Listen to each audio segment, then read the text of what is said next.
Hello everyone, and welcome back to the channel.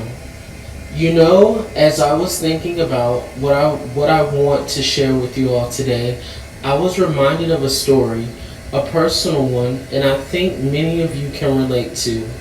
It's about those early days when you're just starting out and everything feels so much bigger than you are.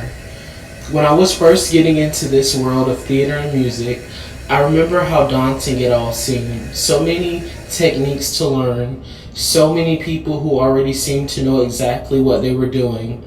I felt like I was constantly questioning if I truly belonged, if I had what it took. There were moments when I felt like I didn't even have the right size sheets for this journey, if you know what I mean. Like everyone else who had all these fancy tools and connections, and I was just trying to make do with what I had. But here's the thing, when you come from a place where you're taught to make the most of what you got, you use your common sense and to never make excuses. That's what you do. You work hard, you finish what you start, and you always give everyone a fair shake. And when someone needs a hand, you offer yours. Those were lessons taught in a classroom. They were gifts given to me by my family. And I quickly learned those values, resilience, problem solving, time management, were far more valuable than any fancy equipment or big name connections. Because once I really started applying those values to my craft, I found myself developing entirely new skills. A tough rehearsal or a challenging piece of music wasn't a reason to stress out.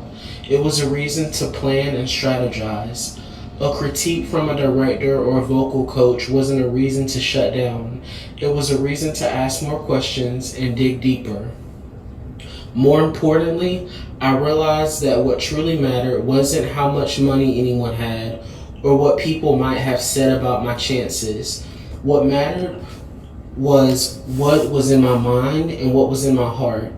My journey in theater and music has given me the confidence to know that if I navigate the complexities of a stage production or compose a new piece of music, I can tackle anything.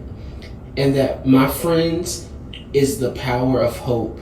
It's the belief that something better is always possible if you're willing to work for it and fight for it. It's our fundamental belief in the power of hope that allows us to rise above the voices of doubt and division, the anger and fear we might face in our own lives. And in this competitive industry, it's our hope that if we work hard enough and believe in ourselves, we can be wherever we dream, regardless of the limitations others may place on us.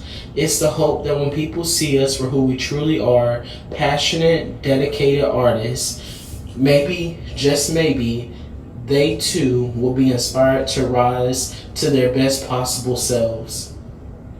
That's the kind of hope every single one of us, whether you're a seasoned performer, a budding musician, or just starting your creative journey, needs to embody and share, because that is what moves us forward every single day.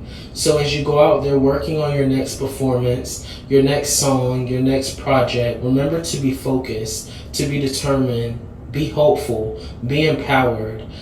Empower yourselves with a good education, whether that's formal training, self-study, or just diving in and learning by doing. Then get out there and use the education to build a creative life worthy of your boundless promise. Lead by example with hope, never fear.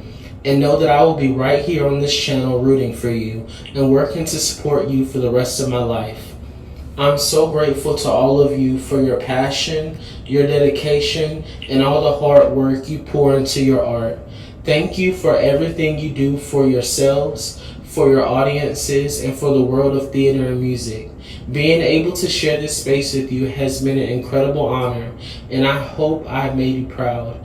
I hope for the future and the hard work that inspires. That's my simple message to you today.